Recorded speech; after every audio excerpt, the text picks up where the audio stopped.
Thank you, Madam President.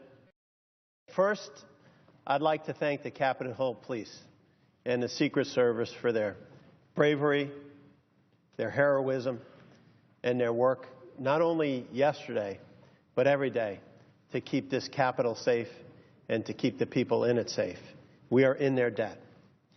Madam President, the people of Indiana all want jobs. We want to go to work. We want and we know the dignity that comes with a good day's labor and the chance to take care of our family.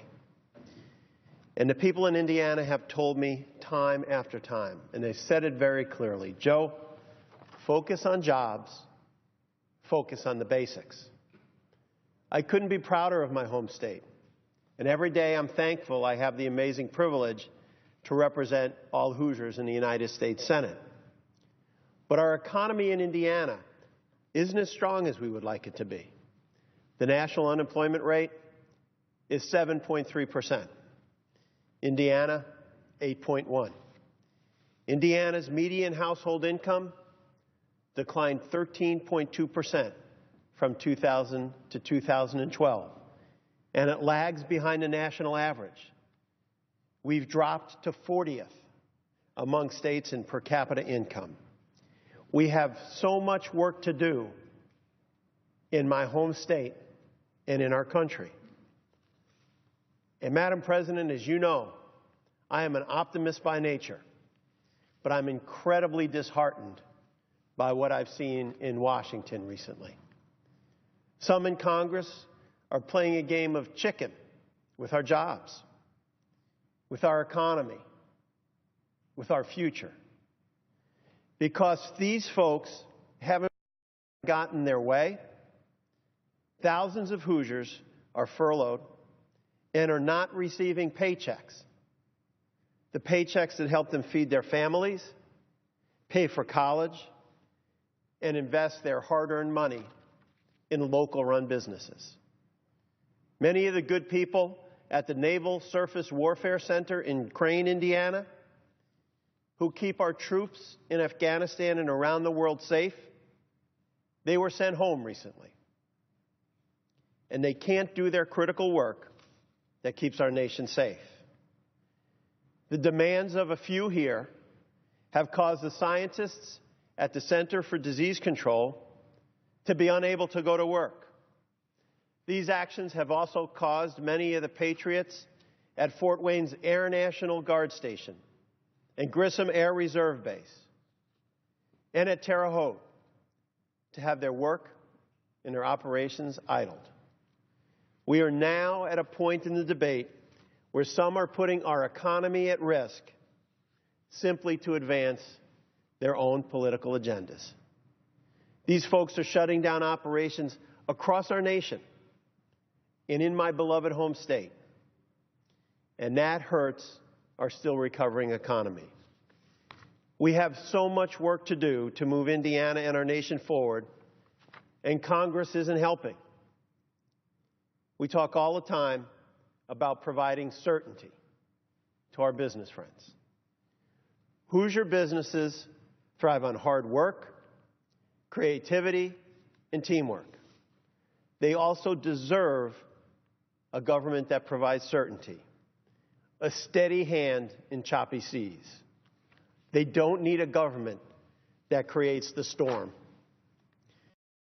Most folks back home, we think Congress can play some role in improving the economy, even if that role is simply not to make things worse. But over the last year, Congress has made and continues to make things much more difficult.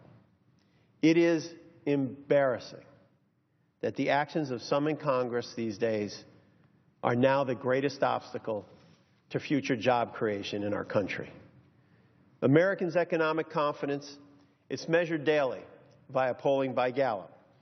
It's currently at minus 22. It matches the low for the year. And it's worth pointing out that the other low for the year happened right before sequestration took effect in March. Another problem, another self-inflicted wound caused by Congress. The implementation of sequester cuts, which is what happened when Congress proved itself unable to make the tough decisions that Congress was sent here to make, has led to job losses and furloughs. So many families, they just don't have as much to make ends meet.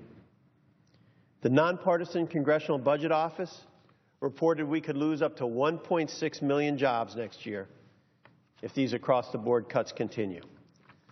Further, a number of economists have concluded that Congress significantly reduced this country's economic growth because we failed to replace the cuts with something smarter.